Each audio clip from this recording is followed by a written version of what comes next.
నేత విజయ్ కిరణ్ గారు టీడీపీ అధికార ప్రతినిధి, కృష్ణాంజనేయులు గారు రాజకీయ సామాజిక విశ్లేషకులు మరి కాసేపట్లో జాయిన్ కాబోతా ఉన్నారు. రైట్, ఒకసారి చిన్నపిరెడ్డి గారితోనే మొదలు పెడదాం. చిన్నపిరెడ్డి గారు, ఇంకా మీకు అమరావతి మీద ఇంకా కోపం ఉందా ఏంటి? అమరావతి అని చెప్పారంటే మొన్నేమో అంబటి రాంబాబు గారు అమరావతికి మీరు ఎంత ఖర్చు పెట్టినా బుష్ అంటారు. తర్వాత ఇవాళ వార్తలు వస్తున్నాయి, ఈ వార్తల్లో అంటే మొత్తంగా ఏదో అవినీతి జరిగిపోయింది అని చెప్పని, ఈ వార్తల ద్వారా రాష్ట్రానికి నిధులు రాకుండా చేసే ప్రయత్నం జరుగుతోంది అని చెప్పనంటూ ఇంకో పత్రిక వార్తలు రాస్తోంది. ఏంటి, ఏం జరుగుతుంది? సార్ 6TV ప్రేక్షకులకు అలాగే ప్యానల్ సభ్యులందరికీ కూడా నమస్కారం సార్.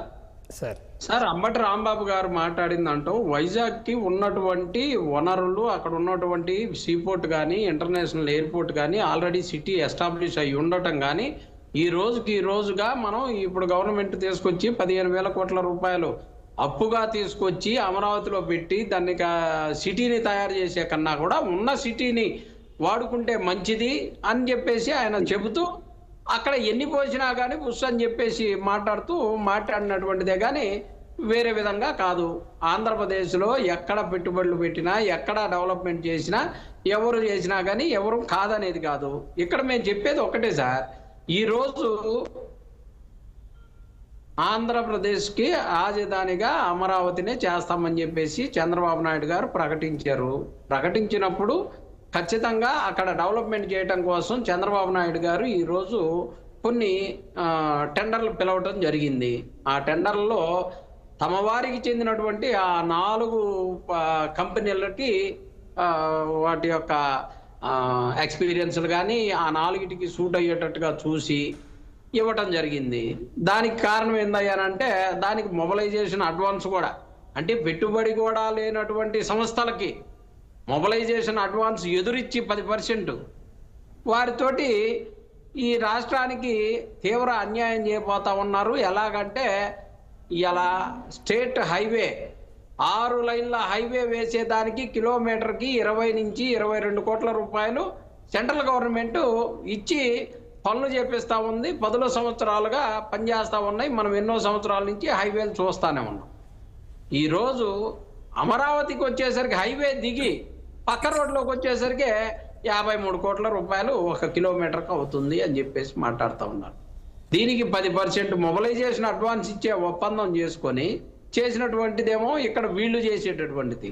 వైఎస్ జగన్మోహన్ రెడ్డి గారు ముఖ్యమంత్రిగా ఉన్నప్పుడు 100 కోట్ల రూపాయల పని ఎవరికైనా ఇవ్వాలి కాంట్రాక్టర్ కంటే, ఎవరైతే ప్రభుత్వానికి రూపాయి ఆదా వచ్చే విధంగా చేస్తారో దానికి సంబంధించి ఆయన రివర్స్ టెండరింగ్ అనేటటువంటి ఒకటి పెట్టి మీ నలుగురు కూడా పోటీ పడి ఎవరు ప్రభుత్వానికి ఆదా వచ్చేటట్టుగా మేము చేస్తామని చెప్పేసి టెండర్ వేస్తారో వారికి ఇస్తామని చెప్పేసి జగన్మోహన్ రెడ్డి గారు అలా ఇచ్చి పనులు చేపిస్తే, వీరేమో మీకు టాలెంట్ ఉంటే 22 కోట్ల రూపాయలది 30 వేయగలిగిన వాళ్ళకి 30, 35 వేయగలిగిన వాళ్ళు 35, 40 వేయగలిగిన వాళ్ళు 40, 53 వేయగలిగిన వాళ్ళు ఎవరు ఎక్కువ ఇస్తే వాళ్ళకే వేస్తామని చెప్పేసి ఈ ప్రభుత్వం ఇస్తా ఉన్నటువంటి పరిస్థితి.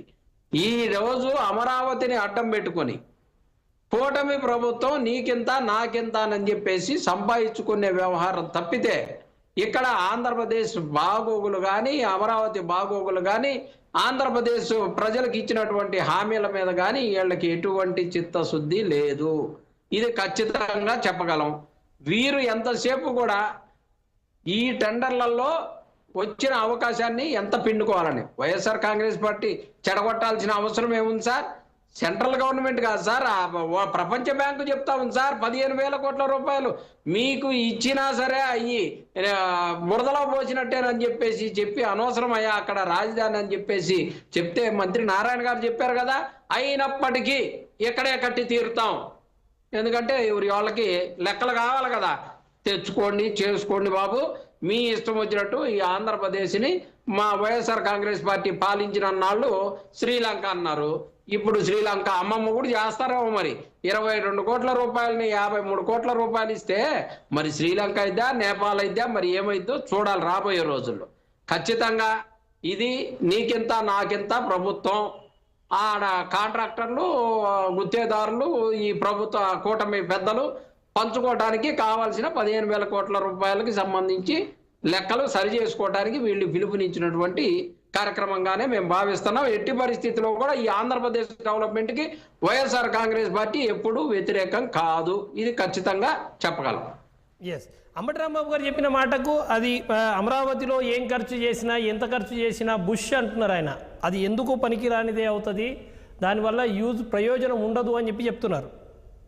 సార్ అదే సార్, అంబటి రాంబాబు గారు చెప్పింది ఏంటంటే వైజాగ్ సీపోర్ట్ ఉంది, ఇంటర్నేషనల్ ఎయిర్పోర్ట్ ఉంది, ఫార్మా కంపెనీస్ ఉన్నాయి, సిటీ ఎస్టాబ్లిష్డ్ అయ్యి ఉంది, అన్ని రకాల వర్గాల వారు ఆడ ఉండటంతో ఒక మంచి కల్చర్ ఉంది, మంచి క్లైమేట్ ఉంది. ఇన్ని రకాల అవకాశాలు ఉన్నటువంటి సిటీని వదిలిపెట్టి సిటీని తయారు చేసేటటువంటి ఇది, ఎందుకంటే సిటీని తయారు చేస్తే లెక్కలు వస్తాయి కానీ ఉన్న సిటీలో పనిచేస్తే ఏం డబ్బులు వస్తాయి సార్ వీళ్ళకి?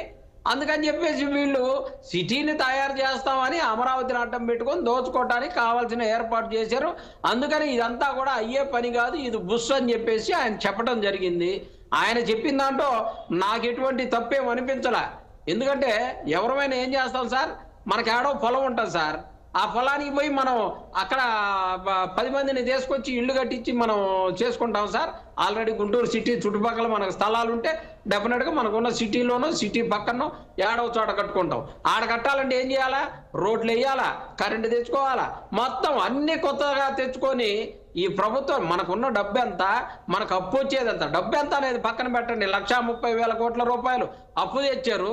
ఒక్క పథకం అంటే ఒక్క పథకం ఇవ్వలేదండి వీళ్ళు. ఒక్క పథకం కూడా ఇవ్వకుండా 1,30,000 కోట్ల రూపాయలు అప్పు తెచ్చి ఏమైనా డబ్బులన్నీ జగన్మోహన్ రెడ్డి ఏం చేశాడు, ఇన్ని లక్షల కోట్లు అని చెప్పేసి చంద్రబాబు నాయుడు గారు చెప్తారు. ఇన్ని లక్షల కోట్లు చేసేది ఏం సార్? డిపిడి ద్వారా ప్రజలకు ఇచ్చాం సార్, వెళ్ళి అడగండి. విద్యా దీవెన తీసుకున్న పిల్లల్ని అడగండి, అమ్మఒడి తీసుకున్న పిల్లల్ని అడగండి, తల్లుల్ని అడగండి సార్ చెప్తారు. పెన్షన్లు తీసుకున్న వృద్ధులను అడగండి, పొద్దున 6ంటికి గుడ్ మార్నింగ్ చెప్పేసి ఇచ్చినటువంటి వాటన్నిటిని అమ్మఒడి, ఆసరా, చేయూత, పెన్షన్లు, ఇన్ని రకాల పథకాలు, కులం చూడం, మతం చూడం, పార్టీ చూడమని జగన్మోహన్ రెడ్డి గారు ఇచ్చినటువంటి పథకాలన్నిటినీ ప్రజలకి చేరినాయి సార్. మేము చెప్పడం కాదు, కరప్షన్ లేనటువంటి పరిపాలన ఈ భారతదేశంలో జగన్మోహన్ రెడ్డి గారు ఖచ్చితంగా పంపిణీ చేశారని అన్ని మీడియా సంస్థలు కూడా చెప్పినాయి. కానీ ఈ డబ్బులన్నీ కూడా పేదవాళ్ళకి పనిచేసి అభివృద్ధి లేకుండా చేశారనేది వీళ్ళ యొక్క నినాదం.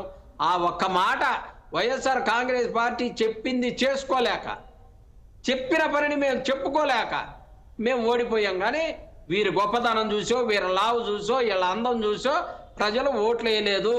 మిషన్లు చూసుకున్నారు, ప్రజలను వదిలేశారు. అయినా కానీ రాజ్యాంగాన్ని గౌరవించి ఎవరైనా చేసేది ఏం లేదు కాబట్టి ప్రజల దగ్గరికే తీర్పుకి వెళ్తాం. ఖచ్చితంగా ప్రజలు రాబోయే జమిలీ వచ్చిద్దో లేకపోతే తర్వాత రెగ్యులర్ ఎన్నికలు వస్తాయో ప్రజలు బుద్ధి చెప్పడానికి సిద్ధంగా ఉన్నారు సార్. నేను ఒకటే ఎగ్జాంపుల్ చెప్తా. మొన్న సంక్రాంతికి పాపం అరిసెలు చేసుకోలేదు సార్ పండక్కి. పాపం 5 సంవత్సరాలు పండగ అంటే హడావుడి గందరగోళంగా చేసి, మా ఇంటి దగ్గర ఒక చిల్లర కొట్టు ఉంది, రమేష్ అని నా మిత్రుడే చిల్లర కొట్టు ఉంది సార్. ఆ చిల్లర కొట్టులో నేను అడిగా, ఏందండి రమేష్ గారు ఎట్లా ఉంది ఈ సంవత్సరం వ్యాపారం అంటే, ఇంత అద్భుతమైనటువంటి వ్యాపారాన్ని ఇంతవరకు మేము 30 సంవత్సరాలు అవుతుంది సార్ షాప్ పెట్టి, ఇంత అద్భుతమైనటువంటి పండగని మేము ఎప్పుడు కూడా చూడనటువంటి పరిస్థితి. పాపం కొన్నోళ్ళు లేరు, మేము అమ్మిన వాళ్ళు లేరు సార్, అది అన్ని సరుకులు అయిపో అని చెప్పేసి చూపిస్తాం. ఇది సార్ వాస్తవం. క్రిస్మస్ పోతే ఒక్కడన్నా సంతోషంగా మంచి కొత్త బట్టలు కొనుక్కున్నోళ్ళు లేడు సార్. ఎస్, ఓకే, చూద్దాం, ఒకసారి మాట్లాడదాం. విజయ్ కిరణ్ గారు ఉన్నారు. ఒక్క మాట, ఇదే మనం మళ్ళీ నేను చిన్నపరెడ్డి చెప్పటమో వైఎస్ఆర్ కాంగ్రెస్ పార్టీ చెప్పటమో కాదు, జీడిపి చెప్తా ఉంది. ఎంత పడిపోయిందో జీడిపి చెప్తా